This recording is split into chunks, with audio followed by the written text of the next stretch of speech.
उजनी जलाशयात बोट उलटून 6 जणांचा मृत्यू झाल्याची घटना ताजी असताना आता वेंगुर्ल्यातही बोट बुडाल्याची धक्कादायक घटना समोर आली आहे।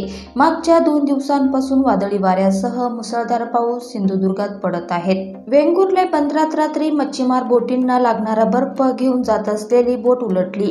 एकूण 7 खलाशी बोटीवर होते, त्यातील 3घांनी पोहून किनारा गाठला। बोट उलटल्यानंतर 4 जण बेपत्ता होते, त्यातील 2घांचे मृतदेह सापडले असून 2घे अद्याप बेपत्ता आहेत। शोध मोहीम सुरू आहे।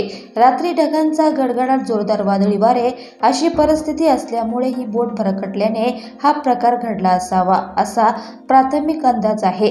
बेपत्ता असलेल्या खलाशांपैकी एक खलाशी रत्नागिरीतील तर 3 खलाशी मध्य प्रदेशातील असल्याचे समजते। उजनी येथे एकाच कुटुंबातील 4 जणांचा बुडून मृत्यू झाला तर एकूण 6 जण बुडाल्याची माहिती मिळाली होती। एसडीआरएफची टीम प्रवरा नदीपात्रात बुडालेल्या 2घांना वाचवण्यासाठी पाण्यात उतरली होती, मात्र बोट पलटी झाल्याने जवान पाण्यात बुडाले होते।